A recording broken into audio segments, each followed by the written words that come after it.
नमस्कार, स्वागत है आप सभी का डीडी न्यूज के सांकेतिक भाषा के इस खास बुलेटिन में। मैं हूं कृतिका और मेरे साथ है मेरी सहयोगी बीना, जो सांकेतिक भाषा में खबरों को आप तक पहुंचाएंगी। तो चलिए शुरुआत करते हैं इस खास बुलेटिन की और सबसे पहले देखते हैं इस वक्त की सुर्खियां। प्रधानमंत्री नरेंद्र मोदी ने आज मध्य प्रदेश को दी विकास की सौगात। 4000 करोड़ रुपए से ज्यादा की रेल और सड़क क्षेत्र की परियोजनाओं का किया शिलान्यास और लोकार्पण। प्रधानमंत्री ने संत शिरोमणि गुरुदेव श्री रविदास जी स्मारक स्थल पर किया भूमि पूजन, स्मारक का भी किया शिलान्यास।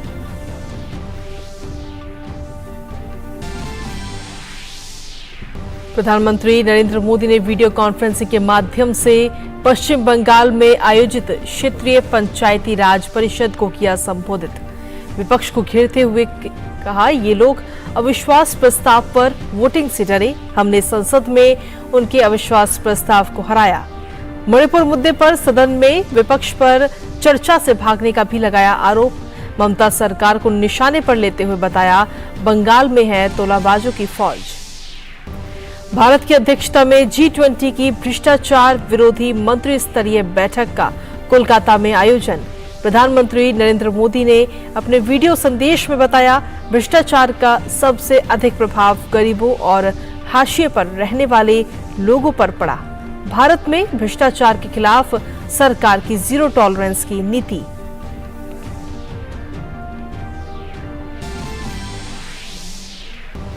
केंद्रीय गृह मंत्री अमित शाह का गुजरात के दौरे पर गांधीधाम में इफ्को नैनो डीएपी प्लांट का किया शिलान्यास। कच्छ में बीएसएफ के मोरिंग प्लेस का किया शिलान्यास। विभिन्न परियोजनाओं का भी किया ई लोकार्पण।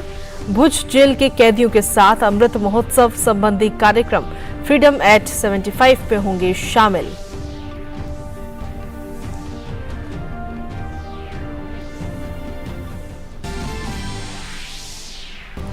एशियन चैंपियंस ट्रॉफी के खिताबी मुकाबले में आज भारतीय टीम के सामने होगी मलेशिया की चुनौती। प्रतियोगिता में अजय टीम इंडिया ने सेमीफाइनल में जापान को 5-0 से दी शिकस्त। वहीं कोरिया को हराकर फाइनल में पहुंची मलेशिया की टीम। और भारत और वेस्टइंडीज के बीच आज फ्लोरिडा में खेला जाएगा 5 मैचों की T20 सीरीज का चौथा मुकाबला। सीरीज में 1-2 से पीछे चल रही टीम इंडिया की नजर सीरीज बराबर करने पर, वहीं सीरीज जीतने के इरादे से उतरेगी कैरिबियाई टीम।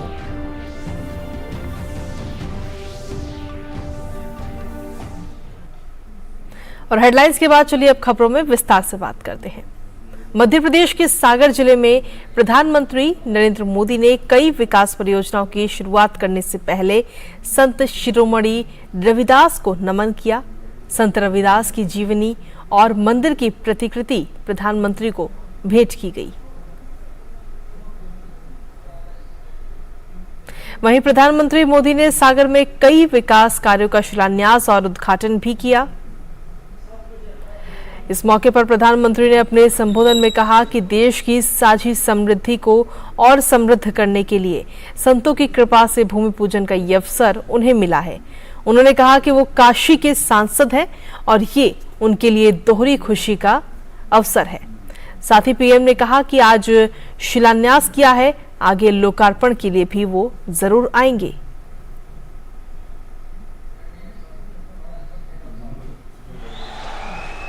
सागर की धरती, संतों का सानिध्य, संत रविदास जी का आशीर्वाद और समाज के हर वर्ग से, हर कोने से इतनी बड़ी संख्या में आशीर्वाद देने के लिए आए हुए आप सब महानुभाव देश की इसी साझी संस्कृति को और समृद्ध करने के लिए आज यहां संत रविदास स्मारक एवं कला संग्रहालय की नींव पड़ी है। और पूज्य संत रविदास जी के आशीर्वाद से मैं विश्वास से कहता हूं कि आज मैंने शिलान्यास किया है, 1-1.5 साल के बाद मंदिर बन जाएगा तो लोकार्पण के लिए भी मैं जरूर आऊंगा। इसके बाद प्रधानमंत्री ने अपने संबोधन में कहा कि आज देश की गरीब कल्याण योजनाओं का फल गरीबों और आदिवासियों को मिल रहा है। आज देश गरीब कल्याण की जितनी भी बड़ी योजनाएं चला रहा है, उसका सबसे बड़ा लाभ दलित, पिछड़ा, आदिवासी समाज को ही हो रहा है।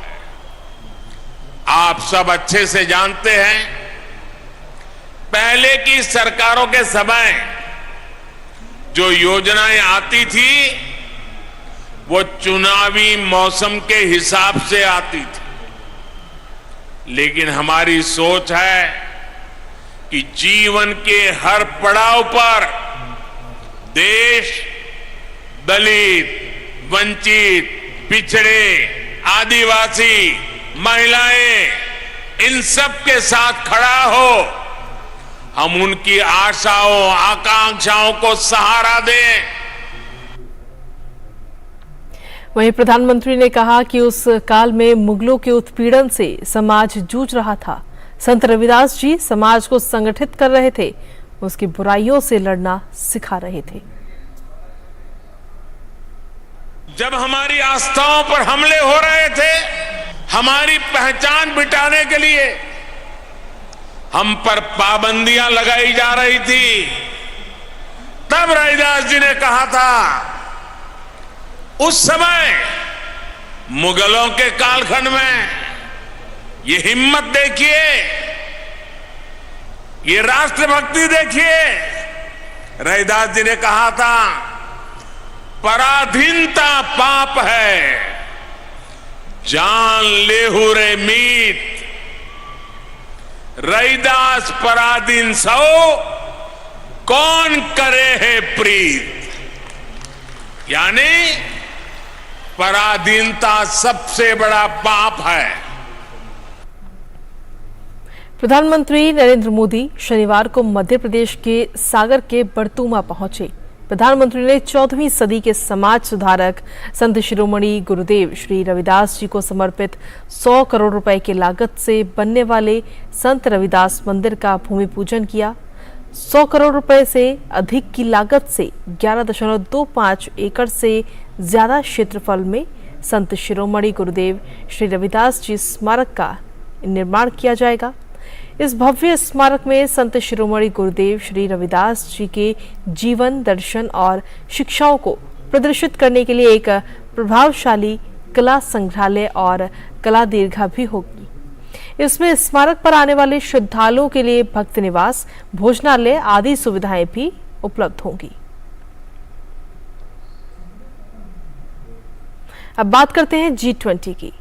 भारत की G20 अध्यक्षता के तहत भ्रष्टाचार विरोधी मंत्री स्तरीय बैठक आज कोलकाता में आयोजित हो रही है। इस बैठक में प्रधानमंत्री नरेंद्र मोदी ने अपने वीडियो संदेश में कहा कि भ्रष्टाचार का सबसे अधिक प्रभाव गरीबों और हाशिए पर रहने वाले लोगों पर पड़ता है। The impact of corruption is felt the most by the poor and the marginalized. It affects resource utilization. It distorts markets. It impacts service delivery, and ultimately it diminishes people's quality of life. In the Arthashastra, Kautilya asserts that government's duty is to enhance the state's resources to maximize the welfare of its people. Achieving this goal requires combating corruption, and that is why fighting corruption is our sacred duty to our people. वहीं प्रधानमंत्री नरेंद्र मोदी ने साथ ही कहा कि भारत में भ्रष्टाचार के खिलाफ सरकार की जीरो टॉलरेंस की नीति है। India has a strict policy of zero tolerance against corruption. We are leveraging technology and e-governance to create a transparent and accountable ecosystem. Leakages and gaps in welfare schemes and government projects are being plugged. Hundreds of million people in India have received direct benefit transfers into their bank accounts. प्रधानमंत्री नरेंद्र मोदी के द्वारा 15 अगस्त को नई दिल्ली में लाल किले पर होने वाले स्वतंत्रता दिवस समारोह में बुलाए जाने पर स्वास्थ्यकर्मी और नर्सिंग अधिकारियों ने खुशी जताई है। जिन लोगों को स्वतंत्रता दिवस समारोह में शामिल होने का आमंत्रण मिला है, उन्होंने नरेंद्र मोदी का आभार जताया। नई दिल्ली के सफदरजंग अस्पताल की सीनियर नर्सिंग ऑफिसर वंदना कौशिक ने पीएम के प्रति आभार जताया। उन्होंने पीएम मोदी के आमंत्रण भेजे जाने की पहल की भी सराहना की है। इस बार हमें भारत सरकार की तरफ से 15 अगस्त के प्रोग्राम के लिए लाल किले के लिए आमंत्रण किया गया है। ये हमारे लिए बहुत सौभाग्य की बात है। ये सरकार का बहुत ही बड़ा स्टेप है जो उन्होंने हमारी सर्विसेज को कोविड में जो दी गई है, डेडिकेशन एंड सिंसियरिटी से की गई है, उसको रिकॉग्नाइज किया गया है। और वैसे भी ये गवर्नमेंट जो है इसका एटीट्यूड प्रो नर्सिंग एटीट्यूड है। 157 न्यू कॉलेज खोले हैं और बहुत सारी जो है नर्सिंग को इम्प्रूवमेंट करने के लिए स्टेप्स लिए। वहीं दिल्ली में कार्यरत एएनएम रश्मि चंद्रा ने पति संघ स्वतंत्रता दिवस समारोह में शामिल होने को लेकर उत्साहित हैं। मेरा नाम रश्मि चंद्रा है। मैं दिल्ली सरकार में एएनएम के रूप में कार्य करती हूँ।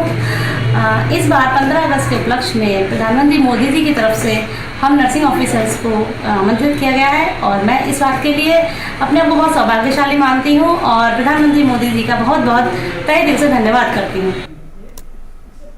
नर्सिंग ऑफिसर अनीता तोमर ने प्रधानमंत्री मोदी की ओर से आमंत्रण मिलने से खुद को सौभाग्यशाली बताया है। मुझे बताते हुए बहुत खुशी हो रही है कि हमें इस बार पहली बार 15 अगस्त के कार्यक्रम में सम्मिलित होने के लिए सरकार की तरफ से हमारे प्रधानमंत्री श्रीमान नरेंद्र मोदी जी की तरफ से आमंत्रित किया गया है, जिसके लिए मैं बहुत ही आभार प्रकट करती हूँ सरकार का और हमारे प्रधानमंत्री जी का। और मुझे बहुत खुशी हो रही है ये बताते हुए कि जिस तरीके से वो हमें एक सराहना दे रहे हैं, कोविड के समय पे हमने जो कार्य किया है उसको एक रिकॉग्निशन दे रहे हैं, उसके लिए मैं आप सबका बहुत बहुत धन्यवाद कहती हूँ। और ये पहल है एक पूरे नर्सिंग समुदाय की तरफ से, मैं आपका बहुत बहुत आभार करती हूँ। केंद्रीय गृह मंत्री अमित शाह गुजरात के दौरे पर हैं, जहां गृह मंत्री ने गांधीधाम में IFFCO nano DAP liquid plant का शिलान्यास किया। इस अवसर पर उन्होंने कहा कि इफ्को तरल डीएपी मल्टी डायमेंशनल फायदा देश को देने वाला है। इससे हमारी धरती मां रसायनों से संरक्षित होंगी।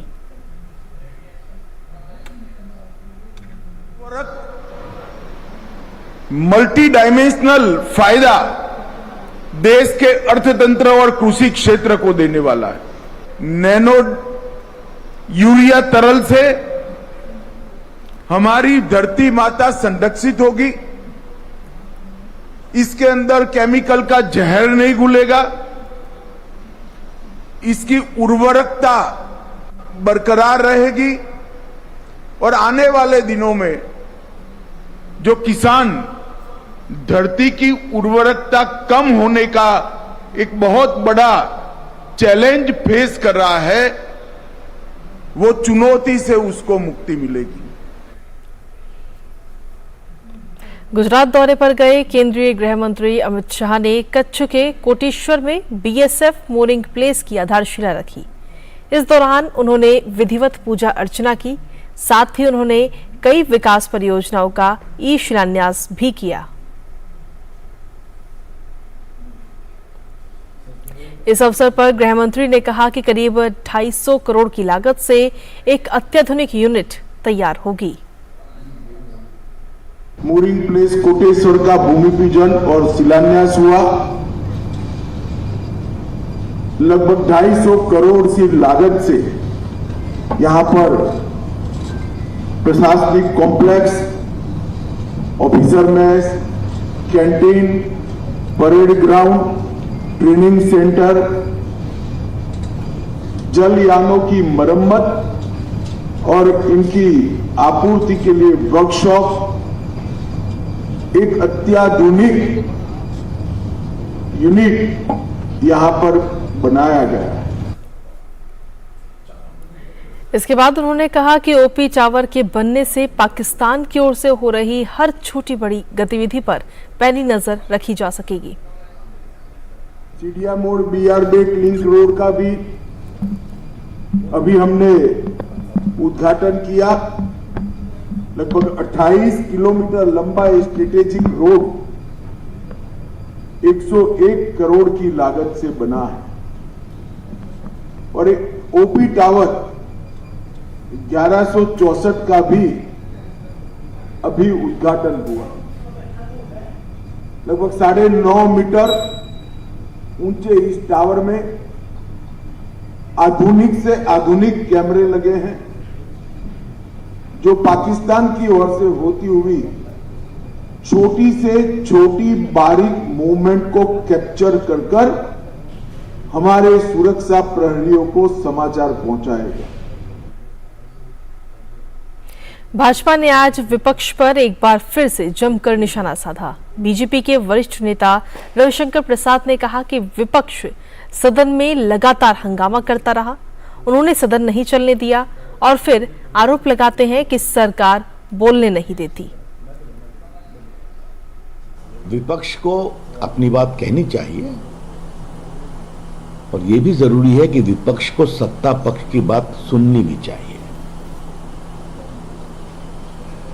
ऐसा तो नहीं चलेगा ना, विपक्ष सदन को रोकेंगे, मेजें थपथपाएंगे, स्पीकर के पास आकर हल्ला करेंगे, प्ले कार्ड्स लगाएंगे, बोलने नहीं देंगे और फिर कहेंगे हमें बोलने नहीं दिया था। इसके बाद रविशंकर प्रसाद ने कहा कि मणिपुर मामले में सरकार की ओर से रक्षा मंत्री और गृह मंत्री ने कहा था कि हम चर्चा के लिए तैयार हैं। इसके बावजूद विपक्ष लगातार प्रधानमंत्री पर बोलने का दबाव बनाता रहा और जब वो बोले तो भी उन्हें बोलने नहीं दिया। विपक्ष ने सदन से वॉकआउट कर दिया। मणिपुर के मामले पर पहले माननीय राजनाथ जी ने पब्लिकली हाउस में कहा, फिर माननीय अमित शाह जी ने कहा कि हम बहस को तैयार हैं। बहस में कोई सीमा का मियाद नहीं होगा। यही बात उन्होंने दिल्ली के कानून में राज्यसभा में कही, आप बहस कर लीजिए। तो नहीं, प्रधानमंत्री को बुलाओ, प्रधानमंत्री को बुलाओ। जब प्रधानमंत्री आए, अपनी बात कही, तो उनको सुनेंगे नहीं आप।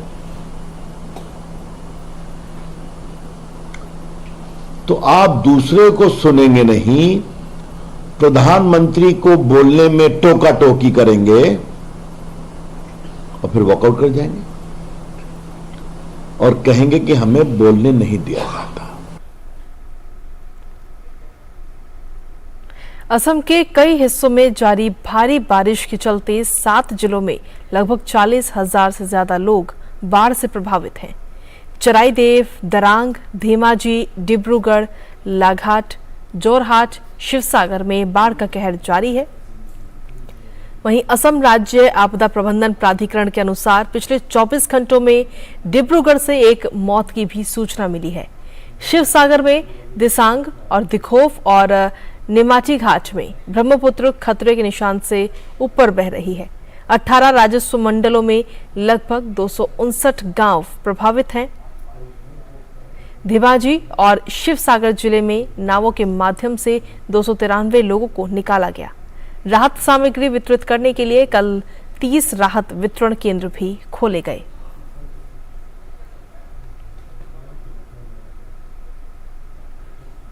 बीजेपी के राष्ट्रीय अध्यक्ष जेपी नड्डा पश्चिम बंगाल के हावड़ा में सुप्रसिद्ध उपन्यासकार शरत चंद्र चट्टोपाध्याय के आवास पर पहुंचे, जहां उन्होंने पश्चिम बंगाल के बीजेपी सांसद सुकांत मजूमदार के साथ शरत चंद्र चट्टोपाध्याय को पुष्पांजलि अर्पित की।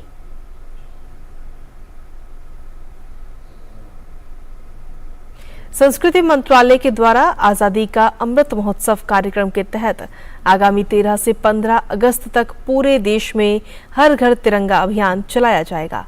इसमें लोगों को घरों पर झंडे फहराने के लिए प्रोत्साहित किया जाएगा। भारत सरकार के संस्कृति मंत्रालय के सचिव गोविंद मोहन ने बताया कि इस अभियान का उद्देश्य लोगों के दिलों में देशभक्ति की भावना पैदा करना और राष्ट्र के निर्माण में योगदान देने वालों की याद दिलाना है। हर घर तिरंगा अभियान 2023 में भी उसी भव्यता से और उसी प्रतिबद्धता से मनाने का हमारा स्वरूप है जो 2022 में हुआ था। सारी तैयारियां जो पिछले वर्ष की थी वो तैयारियां इस वर्ष भी हुई हैं।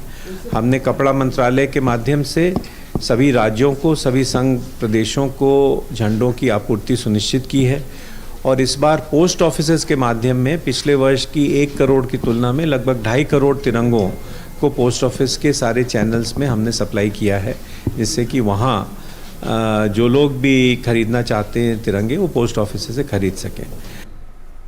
भारतीय प्रौद्योगिकी संस्थान दिल्ली में आज 54वां दीक्षांत समारोह आयोजित किया गया।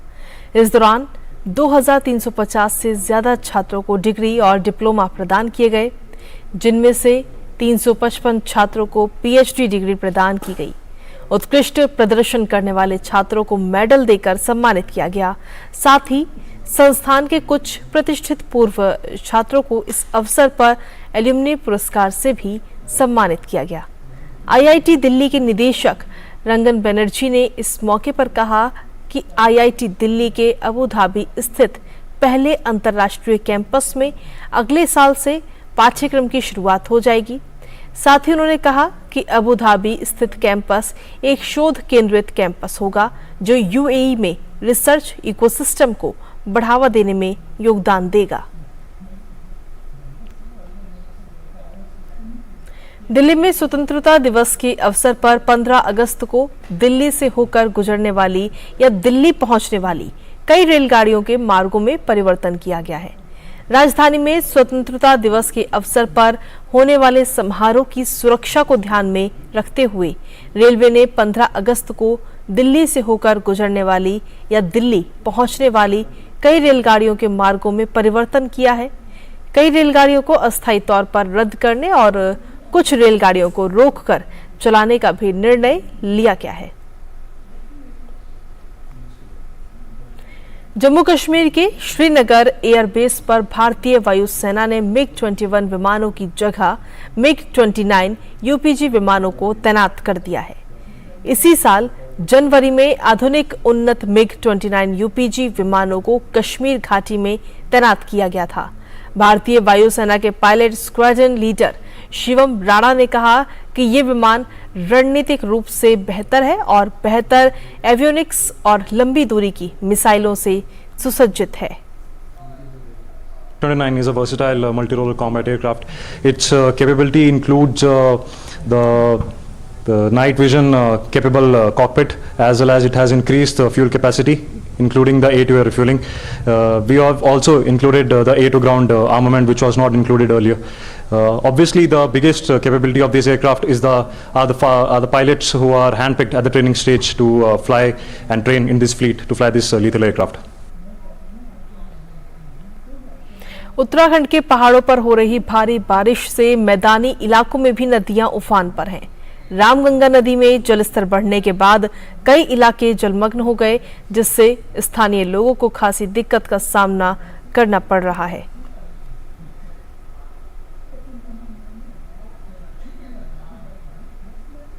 भारत माता की जय और वंदे मातरम के नारों से आज पूरा जामिया गूंजता रहा। जी हां, दिल्ली के जामिया मिलिया इस्लामिया में तिरंगा रैली आयोजित की गई, जिसे Jamia vice chancellor professor Najma Akhtar ने हरी झंडी दिखाई। कैसी रही ये रैली और कौन लोग हुए इसमें शामिल, इसका जायजा लिया हमारे संवाददाता गिरीश निशाना ने।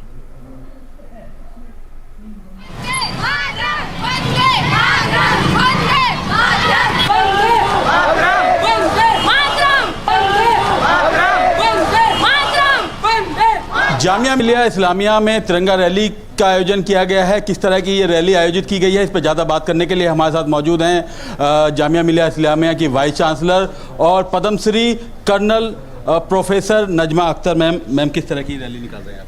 ये रैली हमारी 15 अगस्त के स्वतंत्रता दिवस के प्रोग्राम्स का पहला स्टेप है और इससे हमारा जोश दिखना शुरू होगा और आप देखेंगे कितने जोश और खरोश से ये बच्चे खड़े हैं, इस वक्त इस गर्मी में खड़े हैं। ये नारे भी लगाएंगे और जिससे कि एक माहौल पैदा होता है देशभक्ति का और ये चीज़ के यहाँ का हर बच्चा अपने मुल्क के ऊपर जान कुर्बान करने के लिए है, चाहे वो पढ़ाई करके चाहे एक अच्छा इंसान बन के किसी भी शक्ल में जो कुछ भी वो बनेगा वो अपने मुल्क के लिए ही होगा और उसके बाद उसकी जिम्मेदारी इस दुनिया के लिए भी है।